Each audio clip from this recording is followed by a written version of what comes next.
सगळ्यांना खूप खूप प्रणाम माझ्याकडून.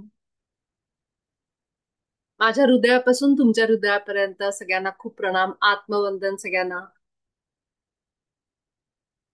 मग सगळ्यांनी ध्यान केलं असेल अशी मी अपेक्षा करते या काही दिवसांमध्ये. आणि मला आता रोज आठवण येत होती, जसं आरतीचा पण मला मेसेज आला होता, मनाली त्यांनी टाकलं होतं. मी पण रोज आठवण काढत होते की माझ्या ध्यान ग्रुपला मी कधी कनेक्ट करेन. खरं खरं सांगा, कोण कोण दमलंय? काम करून करून मी तर खूप दमले. थकवा आलाय पूर्ण. आणि 2 दिवस फक्त मला ध्यान करायला मिळालं नाही, नाहीतर मला वाटतंय गणपती बसल्यापासून मी रोज रात्री का होईना, रात्री 1-2 वाजता झोप लागायच्या आधी थोडं मी बसून ध्यान करायचे आणि त्याच्यामध्ये झोप लागायची. पण 2 दिवस झाले माझ्याकडून पण ध्यान राहिलं. मी रेकी केली ज्या दिवशी, त्या दिवशी मला थकवा बिलकुल झाला, इतका सुद्धा थकवा जाणवत नव्हता. ज्या दिवशी रेकी माझ्याकडनं राहिली करायची आणि ध्यान पण झालं नाही, त्या दिवशी मात्र मला जाणवायचं की आज आपण ऊर्जा नाही घेतली एक्स्ट्राची. आपल्यासोबत आहेच आहे गणपती बाप्पांची ऊर्जा, कारण आपल्या माध्यमातून तेच करून घेत आहेत. पण जेव्हा आपण एक्स्ट्रा देतो ना, जसं आता आपल्या शरीरामध्ये विटॅमिन कमी झाले, तर आपल्या भाज्यांमधून विटॅमिन येतं, दुधामधून कॅल्शियम मिळतं, हे सगळं आपल्याला माहिती आहे. पण जेव्हा डॉक्टर म्हणतात नाही, त्याच्याने काही फरक पडणार नाही, आता तुमची विटॅमिनची लेवल खूप कमी आहे, तुम्ही सप्लिमेंट घ्या. तर ती सप्लिमेंट जी आहे ना, सप्लिमेंट म्हणजे एक्स्ट्राची एनर्जी आपल्यासोबत. ती एक्स्ट्राची जी सप्लिमेंट आहे ती म्हणजे आपली रेकी एनर्जी. जेव्हा आपण हाताद्वारे आपण परमात्म्याची ती एनर्जी आपल्या शरीरामध्ये अजून वाहून घेतो, किंवा प्रत्येक चक्रावर आपलं लक्ष नेतो, तर मग आपल्याला दिवसभर थकवा जाणवत नाही. तर सुरुवातीचे गणपतीचे दिवस बिलकुल मला जरा पण थकवा जाणवला नाही. पण जेव्हा जेव्हा मी 2-3 दिवस मध्ये झालं नाही, तेव्हा ते आपल्या डोक्यात पण असतं ना, की आज आपण रेकी नाही घेतलीये. त्यामुळं पण मला फरक जाणवत होता ज्या दिवशी रेकी झाली नाहीये त्या दिवशी. म्हणून मी ग्रुपवर पण सांगत होते की आठवणीने सगळ्यांनी घ्या, कामाच्या नादामध्ये आपण विसरतो. बरेच आपली लोक जमलेली असतात, अशा वेळी आपण भेटतो बऱ्याच लोकांना, पाहुणे असतील किंवा आपले अजून काही कार्यक्रम असतील, त्या दरम्यान आपण लोकांशी बोलतो, काही गोष्टी ऐकतो इकडच्या तिकडच्या, आणि मग ती एनर्जी आपली जात असते. तसं एनर्जीचा फ्लो हा कायम कसा असतो, निगेटिव्ह एनर्जी ही पॉझिटिव्ह एनर्जीला ओढत असते. निगेटिव्ह म्हणजे कमी, कमी असणं, आणि पॉझिटिव्ह म्हणजे ज्याच्याकडे भरभरून आहे त्याच्याकडून ती एनर्जी अशी फ्लो होते निगेटिव्ह कडे. मग आपण जेव्हा आपले विचार छान आहेत, आपले सगळे एनर्जी चांगली, आणि आपण अशा जेव्हा लोकांना भेटतो तिथं थोडं विचारांमध्ये फरक आहे, थोडी एनर्जी लो आहे, अशा वेळी आपल्याकडनं सगळी एनर्जी खेचली जाते निगेटिव्ह त्या माणसांकडं, त्या ऊर्जेकडं. आणि मग आपल्याला कळत नाही, अरे मला का थकवा आल्यासारखं वाटतंय, अरे मला का थोडंसं हे झाल्यासारखं वाटतंय. पण ते खरं तर आपली एनर्जी बाहेर चाललेली असते, कोणीतरी घेत असतं. किंवा आपण युट्यूब पण बघत असू, तर युट्यूब किंवा मोबाईल बघत असू, तिथं सुद्धा आपलं तिथं सुद्धा आपली एनर्जी खूप खेचली जाते. हम्म. असावरी त्यांनी लिहिलंय की गणपती अं, लगबग आणि नंतर सर्दी ताप, जमलं नाही घरी पाहुणे आणि one woman show, same here Asavari ताई, आय कॅन अंडरस्टँड. तर त्यामुळे हे असं होतं की आपण आपल्याकडनं राहतात गोष्टी, आणि हे हे कुठलंही आपण चुकवलं तर आपल्याला शिक्षा करणारं कुणी नाहीये तिथे, किंवा कुणी म्हणणारं पण नाहीये. हे सगळं आपल्या स्वतःसाठी, की मला माझी तब्येत नीट ठेवायची, माझी हेल्थ चांगली ठेवायची, माझी एनर्जी लेवल चांगली ठेवायची. मला दमल्यानंतर म्हणतो ना आपण, थकवा आल्यानंतर, तर जेव्हा आपण रेकी घेतो तर आपण आपल्या शरीराची काळजी घेतो. एक प्रकारची ती काळजी आहे शरीराची, जसं आपण डॉक्टरांकडे जाऊन औषध गोळ्या घेतो, तर रेकी घेणं म्हणजे स्वतःची काळजी, आपल्या शरीराची काळजी, आणि शरीराची काळजी म्हणजेच परमात्म्याची काळजी. कारण हे शरीर त्याच्याकडनंच आलेलं आहे. म्हणून आपले संत म्हणायचे ना, मानव देह हा एवढा अमूल्य आहे, एवढ्या जन्मांनंतर आपण मानव योनीमध्ये येतो, मनुष्य योनीमध्ये.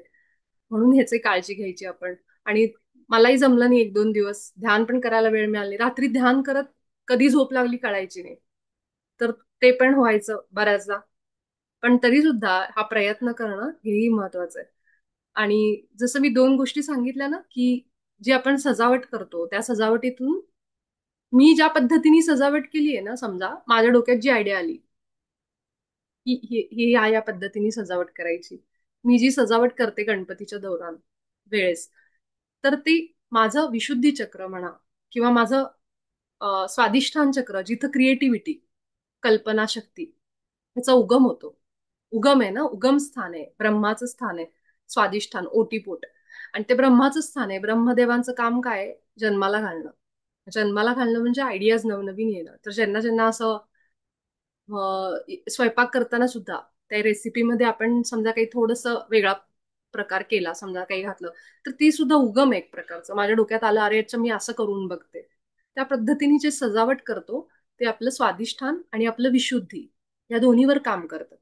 त्यामुळे तुम्ही बघा, जे लोक जास्त क्रिएटिव्ह असतात ना, असं सजावटीचं काम किंवा डान्स बसवणं किंवा नाटक बसवणं, त्यांचं जास्त करून स्वादिष्ठान चक्र ऍक्टिव्ह असतं. तर त्यामुळे आपल्या घरामध्ये हा जो सण आहे हा आपल्याला मदत करतो आपली चक्र संतुलित करायला. हे हा जर ह्या सजावट जर आपल्याला करायला मिळाली नसती, तर आपण वेगळ्या माध्यमातून व्यक्त झालो असतो. पेंटिंग असेल, अजून काहीतरी असेल. पण ही आपल्याला वेळ जी मिळते सजावट करणं, तर हे सुद्धा आपल्या स्वादिष्ठानावर काम करतं. तर सजावट छान झाल्यानंतर लोकांनी छान म्हणणं किंवा आपल्याला छान वाटणं बघून, हे हे आपल्याला आनंद देणार आहे ना, मग आपलं स्वादिष्ठान चक्र त्यावेळी संतुलनात यायला लागतं. दुसरं म्हणजे थ्रोट चक्र. आपण लोकांशी बोलतो या समारंभादरम्यान, बऱ्याच लोकांशी, तर आपल्या विशुद्धीवर त्याचा परिणाम होतो. कुठेतरी आपण नकळत चार लोकांमध्ये बसलो आणि समजा आपलं दुःख सांगितलं, हा बाबा मला हे होतंय, काहीतरी होतंय, किंवा माझं असं हे आहे, आपल्या जवळच्या लोकांना, अगदी जवळच्या लोकांना ज्यांच्यावर आपला विश्वास आहे, त्यांना आपण चार गोष्टी मनातल्या सांगतो, की बाबा माझ्या मनात हे दुःख आहे. कुठली घरातली अडचण असेल किंवा काही असेल, नात्यांमधला काही कटुपणा असेल, आपण कुणाला तरी सांगायला जातो. तर हे सांगणं, शेअरिंग होणं त्यावेळेस, हे म्हणजे आपलं विशुद्धी चक्र संतुलनात यायचं एक प्रकारचं ते मदत करतं आपल्याला. आपण मोकळे होतो ना, बोलून मोकळे होतो. जे आतमध्ये खूप दबलं गेलंय, सांगू का नको कुणाला, आणि ते बोलतो. म्हणून ह्या समारंभाच्या वेळेस ह्या सगळ्यांवर परिणाम होत असतो. फक्त काळजी काय घ्यायची आपण, की आपण कुठल्या नकारात्मक झोन मध्ये जात नाही येत, कुणाची टीका करणं, कुणाचं हे करणं, हे फक्त आपण आपलं स्वतःचं तेवढं सांभाळायचं बस. आणि जे मी मूलाधारचं म्हणलं गणपती बाप्पांचं, तर आपल्या सगळ्यांना माहिती मूलाधाराला खाली गणपती बाप्पा त्याचे अधिपती आहेत. आणि म्हणून सांगतात ना, की ज्यांचं मूलाधार असंतुलित आहे, जे सतत डाऊट शंका घेतात दुसऱ्यांवर, खूप जास्त शंका, त्यानंतर जे सतत काळजी करतात, उद्याची चिंता करतात, ज्यांना सतत पैशाची काळजी असते, ज्यांची पैशाची कामं अडलेली असतात, त्यांना म्हणतात तुम्ही विघ्नहर्त्याची पूजा करा म्हणतात. तर विघ्नहर्त्याची म्हणजे कारण ते सगळं जर पैशाची अडलेली कामं, काळजी, विचार जास्त येणं, हे सगळं मूलाधार असंतुलनाचं लक्षण आहे. आणि त्यासाठी गणपती बाप्पाकडे आपण त्यावेळेस पूजा करतो. आता ह्याच्यातून एक प्रश्न माझा मला स्वतःला झाला, की मग जे गणपती बाप्पांची पूजा करत नाहीत त्यांनी काय करायचं? की मूलाधाराचं मग त्यांचं नाहीये का, मग ते करू शकत नाहीत का काम? मग ह्याच्यासाठी आपल्याकडे वेगवेगळे पर्याय सांगितलेले आहेत, की जसं तुम्ही पायाचे व्यायाम करा. उठबशा काढणं आहे ना, हा खूप मोठा आपल्या मूलाधाराचा व्यायाम आहे. ज्यांना जमतं त्यांना, गुडघे वगैरे त्रास होत नसेल, व्यवस्थित असेल सगळं, तर पायाचे जितके आपण व्यायाम करू, जेवढी आपण हालचाल करू, तितकं आपलं मूलाधार चांगलं राहतं. जर आपण एकाच ठिकाणी दिवसभर बसून राहिलो तर आपल्याला मूलाधार खराब होतं आपलं. हा खूप मोठा तुम्ही कुठेही वाचा, युट्यूबवर बघा किंवा कुणाकडून ऐका. हा माझा स्वतःचा अनुभव आहे, की जितकं मी एका ठिकाणी बसून राहायचे ध्यानाच्या निमित्ताने, ऑफिसच्या कामाच्या निमित्ताने, तितकं माझ्यामध्ये असंतुलन मला जाणवायचं. सतत काळजी, भीती, हे आपोआपच भीती निर्माण व्हायची. सगळं चांगलंय पण भीती वाटायची उगाचच. तर हे होतं. म्हणून आपल्या मूलाधाराला मजबूत ठेवण्यासाठी, सुरक्षित ठेवण्यासाठी आपल्याला जमिनीवर उघड्या पायाने चालणं, हालचाल करणं, दिवसभर घरामध्ये तुम्ही इथून तिथं तिथून इथं चाललंच पाहिजे. जितकी तुमची हालचाल होईल, मुवमेंट होईल, तितकं तुमचं मूलाधार स्ट्रॉंग, आणि तितके तुम्ही बिनधास्त आणि देवावर विश्वास टाकून मोकळे. तुमची काळजीच निघून जाईल डोक्यातली, आणि पैशाची चिंता राहणार नाही, पैशाचे प्रॉब्लेम्स तुम्हाला कमी झालेले जाणवतील.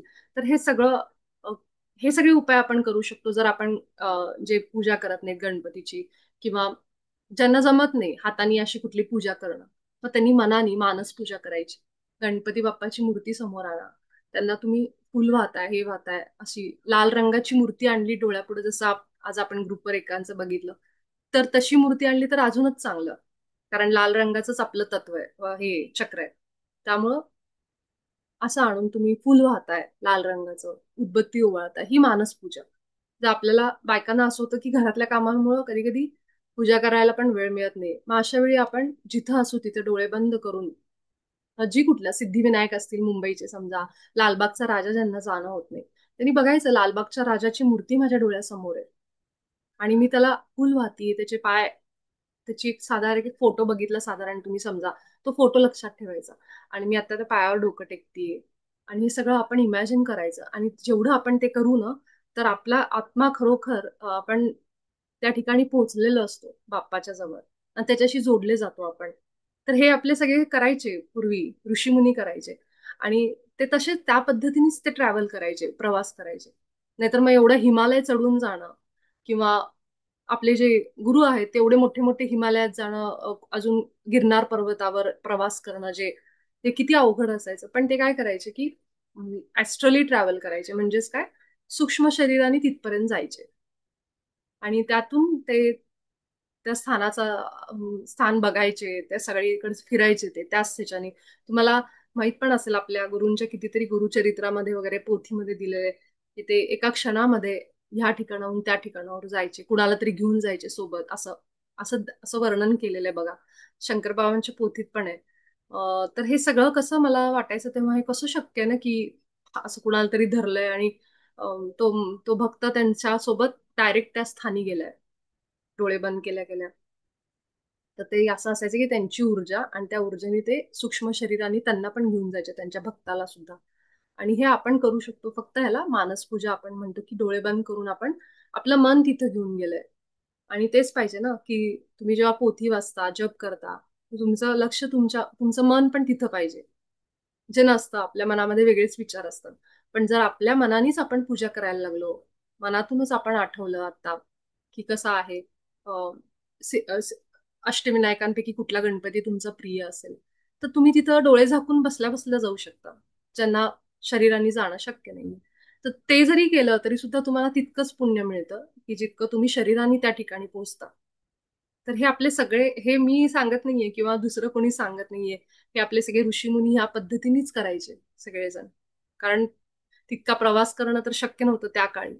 तर त्यामुळे ते हे सगळं असंच करायचे, की मानस पूजा, मनानेच ते पूर्ण मन शांत करून, आपलं विचार त्या ठिकाणी केंद्रित करून ते ती पूजा पार पाडायचे.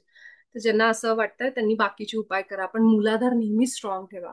मूलाधार जर मजबूत नसेल तर आपल्याला खूप काळजी, नको तितके विचार, नको तितकी काळजी यायला लागते.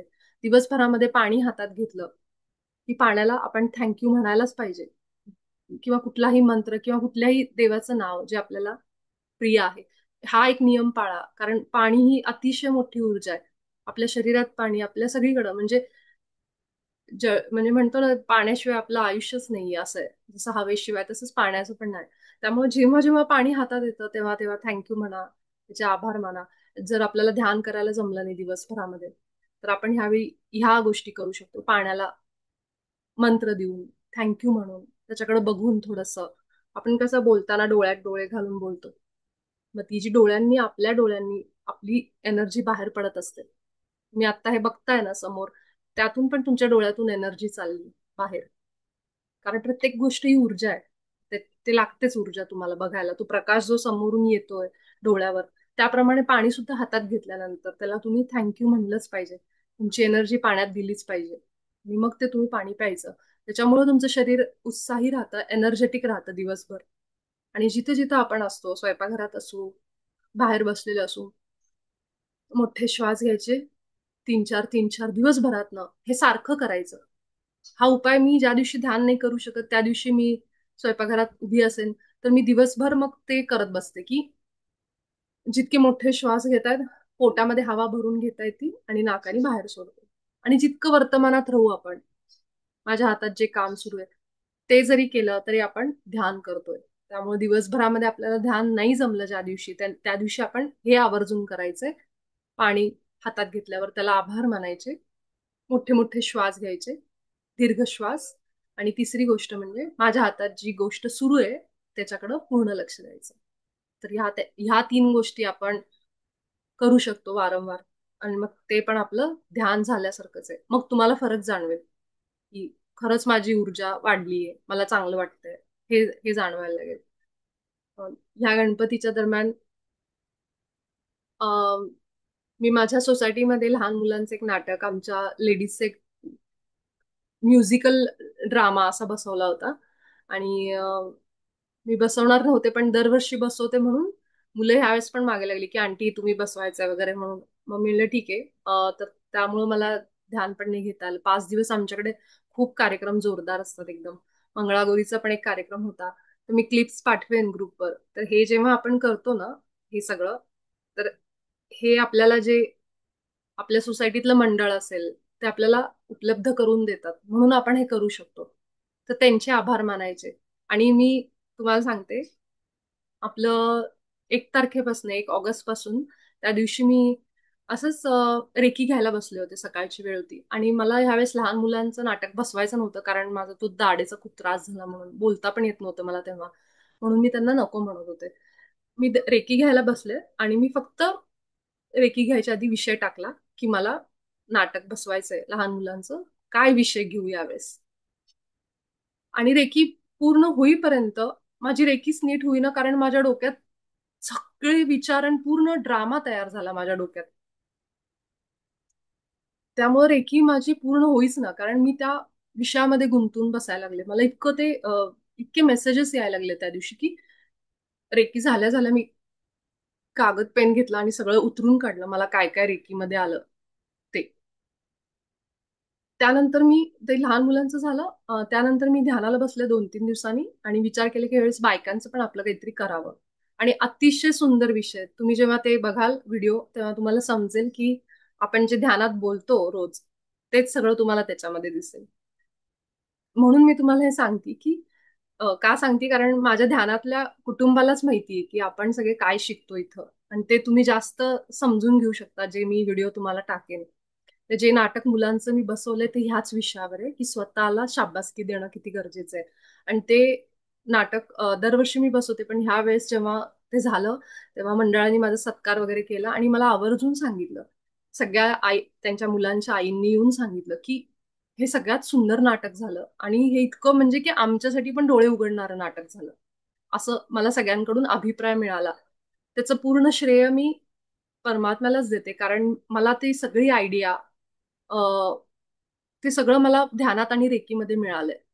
हे झालं लहान मुलांचं. आणि जेव्हा लेडीजसाठी मी बसवत होते त्या दिवशी पण मला पूर्णच्या पूर्ण आयडिया, कसं बसवायचंय, कोण काय कॅरेक्टर पात्र करेल त्याच्यातलं, हे सुद्धा मला ध्यानात दिसलं.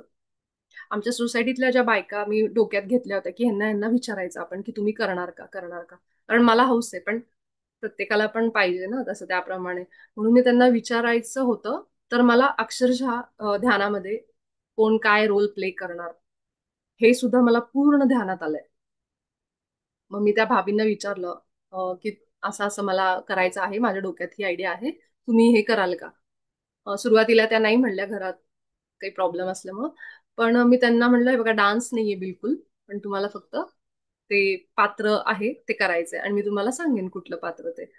आणि त्याप्रमाणे मी त्यांना ते तयार केलं आणि मी फक्त सोडून दिलं त्याला आणि त्याला म्हणलं भगवंताला की तुझी इच्छा असेल तर तू हे करून घेशील. आणि त्यानुसार खरोखर ते झालं. गणपती बाप्पाला म्हणलं, जर हे सगळ्यांच्या हिताचं असेल तर तू हे करून घे. हे मी सोडून दिलं चरणामध्ये. ज्या दिवशी नाटक होणार होतं लेडीजचं, त्या दिवसापर्यंत आमची प्रॅक्टिस झाली नाही. मी फक्त रेकॉर्ड करून सगळे डायलॉग लिहून सगळं तयार ठेवलं. 9 मिनिटाचं नाटक होतं. आणि ज्या दिवशी नाटक होणार होतं त्याच्या आदल्या दिवशी नाटकातल्या आमच्या एका भाभींनी मला सांगितलं, आमच्या घरात कुणीतरी गेलेलं आहे, त्यामुळे मला जमणार नाही.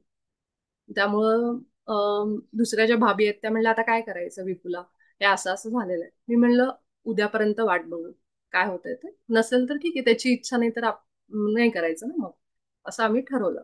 दुसऱ्या दिवशी पुन्हा सकाळी त्यांचा मला फोन आला की ठीक आहे, हरकत नाहीये, मी करते वगैरे, कारण ते गावाकडे झालंय वगैरे म्हणून. आणि असं म्हणून मग आम्ही फक्त 2 तासात, दुपारी 12 ते 2 मध्ये ते पूर्ण नाटक बसवलं आणि संध्याकाळी ते केलं. ते केल्यानंतर इतके मला, म्हणजे म्हणतो ना, महिलांचा इतका छान प्रतिसाद मिळाला आणि आता प्रत्येकाला इच्छा झाली की पुढच्या वर्षी आम्ही पण करू. म्हणजे लिंक समजते तुम्हाला, कसं काय करून घेतो परमेश्वर आपल्याकडनं. आणि हे का करून घेतो की ज्या स्त्रिया इथं फक्त घरातली कामं, घरातलं हे, पण त्यांना इच्छा असते आतून, पण वाटत असं अरे कुणीतरी काही म्हणेल का. पण ज्या पद्धतीने आम्ही नाटक बसवलं त्याचा विषय खूप छान होता. आणि त्यामुळे कुठेतरी सगळ्यांनाच प्रोत्साहन, तिथे येणारा प्रत्येक जण म्हणत होता की खूप वेगळा विषय, खूप आवडला. आणि त्यांना पण इच्छा झाली की मला पण करायचंय आता हे मला पण करायचं, ही जी आत दबलेली इच्छा आहे, ते म्हणजे काय, आपलं विशुद्धी चक्र. मला पण एक्सप्रेस व्हायचंय, मला पण व्यक्त व्हायचंय. मग ते डान्स असेल, म्युझिक असेल, गाणं असेल किंवा नाटक असेल. तर ही सगळी माध्यमं आपल्याला परमात्म्याने का दिली आहेत? ही माध्यमं आपल्याला दिली आहेत की मला सुद्धा माझा आत जे कलागुण आहेत ते बाहेर काढण्यासाठी. मी बसवलं ते नाटक, मी त्याच्यात काम केलं, ह्याचा अर्थ समोर ज्या बायका बसल्यात त्यांच्यामध्ये ते गुण नाहीये का? त्यांच्यात आहे. फक्त कसं आहे, त्यांना ती भीती वाटते स्टेजवर जायची, चार लोकांसमोर बोलायची. तर असं होतं. म्हणून परमात्मा काय करतो, अं, कुणीतरी माझ्यासारखं माध्यम निवडतो आणि त्याला वेगवेगळ्या आयडियाज देतो. मी फक्त 10 मिनिटं ध्यानाला बसले आणि मी 10 मिनिटाच्या ध्यानामध्ये प्रश्न टाकला परमात्म्याला, हे परमात्मा, मला तू असा विषय दे की जो स्त्रियांना, जो सगळ्यांना आवडेल आणि खास करून सगळ्यांच्या हिताचा असेल. त्या 10 मिनिटामध्ये हे पूर्ण नाटक तयार माझ्या डोळ्यासमोर, पात्रांसहित कोण काय करेल हे सगळं माझ्या समोर आलं. मी त्यांना हे सगळ्या गोष्टी सांगू नाही शकले, कारण ते ध्यानात नाहीयेत, त्यांना माहित नाहीये ध्यान म्हणजे काय, मेडिटेशन. पण मी हे तुम्हाला सांगते, कारण अं, मला माहिती तुम्ही सगळे समजून घ्याल की हे कसं होतं. ते आता आपण चक्रांबद्दल माहिती घेतलेली आहे, म्हणून मला हे तुम्हाला सांगावंसं वाटलं की जेव्हा तुम्ही ध्यानाला बसता तेव्हा तुमचा कुठलाही प्रश्न असेल आयुष्यातला, तो तुम्ही बोलून बघा, तुम्हाला त्याची उत्तरं मिळायला लागतील. सोबतच आपल्या मनामध्ये जी आतमध्ये दबून बसलेली इच्छा आहे ती कधी दाबायची नाही. डान्स असेल, म्युझिक असेल, कुठलीही कला असेल, ते आपण करायचं. कारण गणपती बाप्पा हे 64 कलांची देवता आहे. सायन्स असेल, टेक्नॉलॉजी असेल, पेंटिंग असेल, कुठलंही आर्ट, कला क्षेत्र, ह्याच्याशी गणपती बाप्पांचं खूप जवळचं कनेक्शन आहे. त्यामुळे आपण संगीत असेल, कुठलाही विषय असू दे, त्यासाठी आपलं मन न दाबता आपण त्या गोष्टी बाहेर आणायच्या. जेव्हा आपण ते करतो तेव्हाच आपलं स्वादिष्ठान चक्र आणि हे शांत होतं. मी जोपर्यंत हे केलं नसतं ना, तोपर्यंत माझ्या मनाला शांती मिळाली नसती. मला नाटक बसवायचं, नाटक बसवायचं. पण जर मी केलंच नसतं ते घाबरून, अरे नाही ह्यांना इथं कुठे आवडेल का, कोणी येईल का करायला, पण ते व्हायचं होतं. ते एवढे अडथळे येऊन सुद्धा ते पूर्ण झालं. त्यामुळं ह्या गोष्टी आपण सोडून द्यायच्या त्याच्या पायावर. फक्त आपण कृती करत राहायचं. कर्म कर, फल की चिंता मत कर. त्यामुळं मी फक्त कर्म करत गेले आणि शेवटच्या दिवशी सुद्धा मला जेव्हा, आज संध्याकाळी नाटक आहे आमचं, आमची काही तयारी नव्हती, कुणाला सुट्ट्या मिळत नव्हत्या, सगळे ऑफिसला जाणारी लोक. त्या दिवशी सुद्धा मी भाभीना म्हणलं थांबू आपण, होईल काहीतरी, व्हायचं असेल नाहीतर सोडून देऊ. आणि त्या दिवशी सगळं जुळून आलं. आणि ते त्या दिवशी आम्ही 2 तास प्रॅक्टिस केली आणि सगळं बसून रात्री परफॉर्म केलं स्टेजवर. तर सांगायचा मुद्दा असा की काही गोष्टी आपण उगाचच काळजी करत बसतो, पण ती काळजी करू नका, कारण तो आहे ना काळजी करणारा, त्याच्यावर सोडून द्या सगळं. ठीक आहे. तर हा एक अनुभव मला सगळ्यांना सांगायचा होता. ह्या 10 दिवसामध्ये, म्हणजे ह्या 7 दिवसामध्ये आलेला मला अतिशय सुंदर अनुभव, आणि मी खूप जास्त ह्या गणपतीमध्ये एन्जॉय केले सगळ्यांसोबत. आणि तुम्ही सुद्धा अजून जे काही 2-3 दिवस आहेत गणपती बाप्पाशी रोज जोडलेत ध्यानामध्ये, त्यांच्या बरोबर ध्यान करा. आपल्या शेजारी आहेत बसलेले, असं विचार करा आणि ध्यानाला बसा त्यांच्याबरोबर. आज जास्त वेळ घेतला, पण मला माहित नाही, हे मला सांगणं गरजेचं होतं. तुमच्या सगळ्यांपर्यंत हे पोहोचवणं गरजेचं होतं मला. त्यामुळे मी हे सांगितलं, कारण 10 मिनिटं जरी ध्यान केलं आपण, तर आपण मनातून आतून ध्यान करू. जेवढे आपण अनुभव ऐकतो तितकी आपली ऊर्जा वाढते. नुसते ऐकण्याने सुद्धा आपलं सहस्त्रार चक्र संतुलनात यायला लागतं. तुम्ही 4 गोष्टी स्वामी समर्थांच्या, 4 गोष्टी दत्त महाराजांच्या अनुभव ऐका कुणाकडून तरी, तुम्हाला लगेच असं भरून येतं, असं वाटतं अरे मी पण केलं पाहिजे दत्त महाराजांचं, मी पण केलं पाहिजे स्वामींचं. म्हणजे हे ऐकून आपल्यावर त्याचा प्रभाव होतो. आणि त्यामुळे आपली सहस्त्रार चक्र जे असतं ते आपलं बॅलन्स, संतुलनात यायला लागतं. ठीक आहे. तर आपण सगळेजण आजचं आपलं ध्यान सुरुवात करू. आपण सगळेजण ध्यानावस्थेमध्ये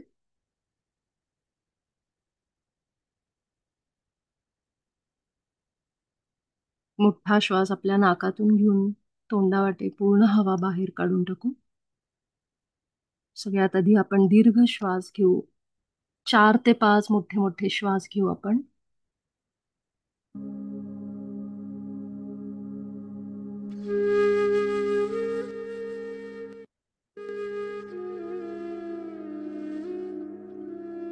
आपल्या नाकावाटे मोठा श्वास घेतला. आपल्या पोटामध्ये हवा भरून घ्या. पोट फुलवून मोठा श्वास घ्या आणि तोंडावाटे सगळी हवा बाहेर काढून टाका. रिलॅक्स करा स्वतःला.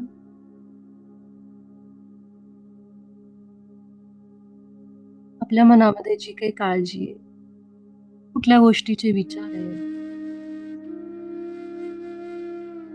जी चिंता आहे, जी काही भीती आपल्या मनात आहे, आता या क्षणाला गणपती बाप्पांचे पाय आठवा आणि त्या पायावर आपली सगळी चिंता मी समर्पित करते हे बाप्पा तुला, असं म्हणा. माझी भीती तुझ्या पायाशी मी ठेवते, माझे विचार तुझ्या पायाशी ठेवते, जे मला त्रास देत आहेत. हे भगवंता, तू विघ्न हरतायस. माझ्या शांती आणि आनंदाच्या मध्ये जे काही विघ्न आहे, विचारांचं, नको त्या काळजीचं, भीतीचं, हे विघ्न तू दूर कर.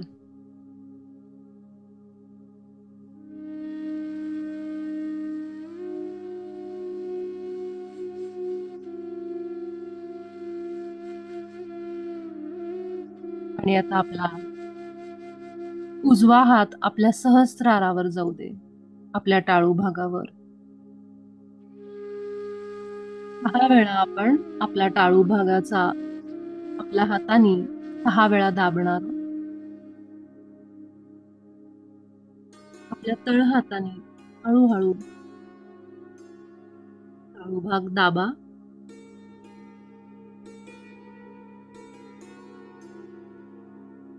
आणि तसाच थोडा अजून 5 ते 6 सेकंद टाळू भाग हलका दाबून धरा.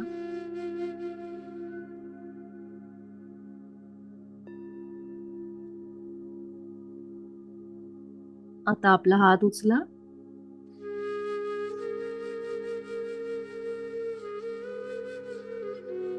1 ते 2 इंच आपल्या टाळू भागाच्या वर आपला हात. तुम्हाला गरम किंवा गार हवा जाणवत असेल,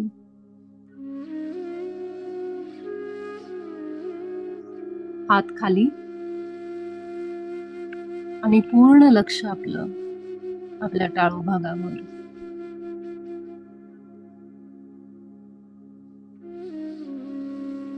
सगळ्यात आधी आपण सहस्त्राराला आपल्या ध्यान लावू. पूर्ण लक्ष टाळू भागावर. थोडी हालचाल जाणवेल.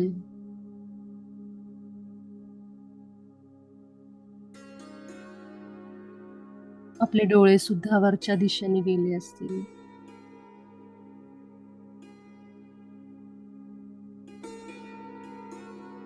सोबतच आपल्या श्वासांकडे लक्ष.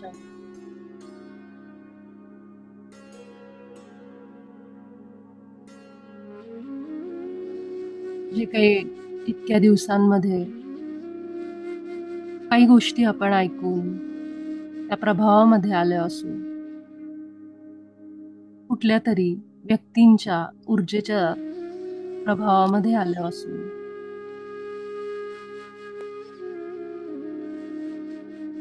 जे आपल्या उपयोगाचं नाहीये ते ऐकलं असेल, बोललं असेल, सगळं आता शुद्ध आणि क्लिअर झालंय. आपला सहस्रार आपण पूर्ण स्वच्छ केलाय.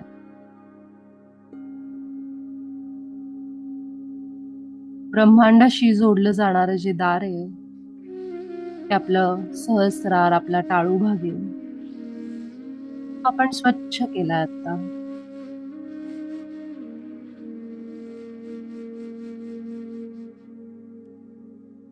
आता आपण मनामध्ये काही वाक्य म्हणणार आहोत.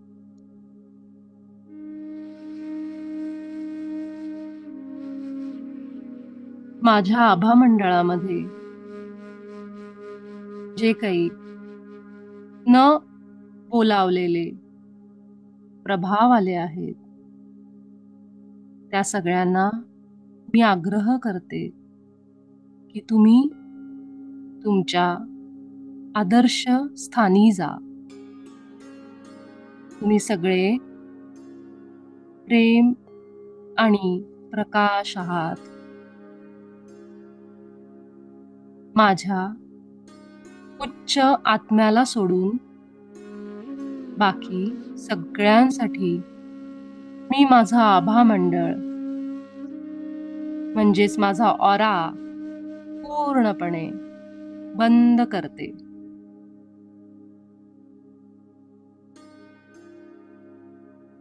आपल्या शरीराभोवती सुंदर असा पिवळ्या रंगाचं एक प्रकाश गोलाकार एक रिंगण करून आलाय अशी कल्पना करा.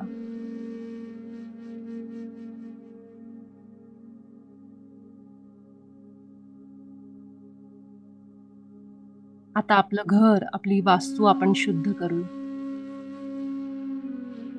माझ्या घराच्या आभा मंडळामध्ये जे काही न बोलावलेले प्रभाव आले आहेत त्या सगळ्यांना माझा आग्रह आहे, तुम्ही सगळे तुमच्या आदर्श स्थानी जा.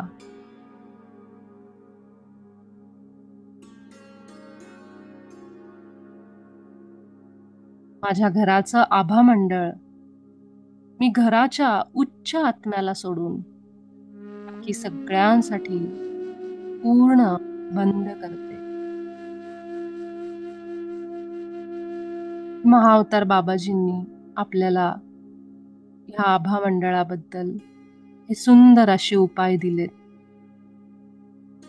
जे आपण रोजच्या रोज केले पाहिजेत.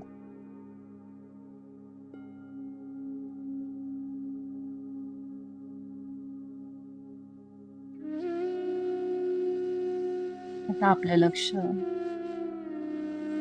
आपल्या श्वासांसोबतच ठेवा. शांत करा स्वतःला, थकलेल्या शरीराला, मनाला पूर्णपणे श्वासांच्या ऊर्जेसोबत एक करा.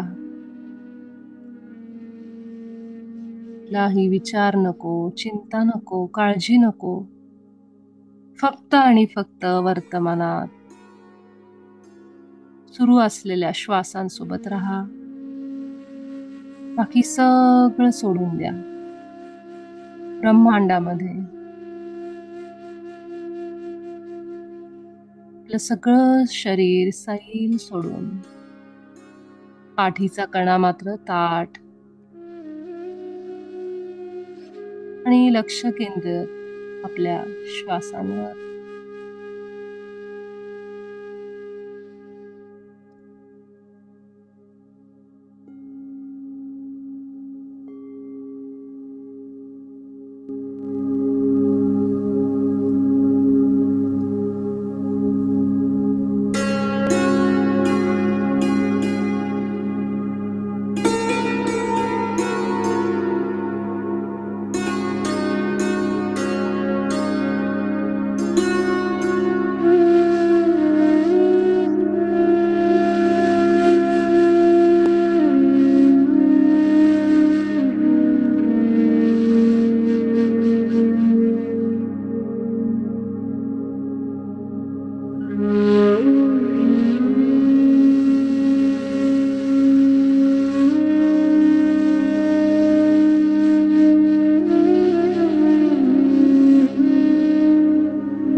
शेवटचा 1 मिनिट.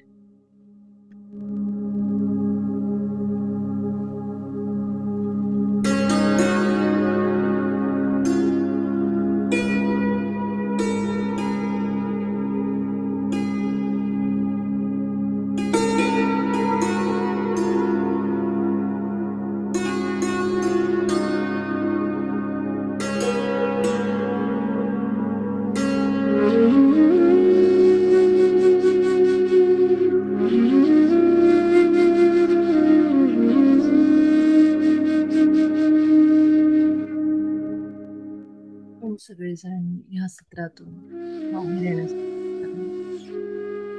दोन्ही हात अगदी सावकाश आपल्या डोळ्यांवर.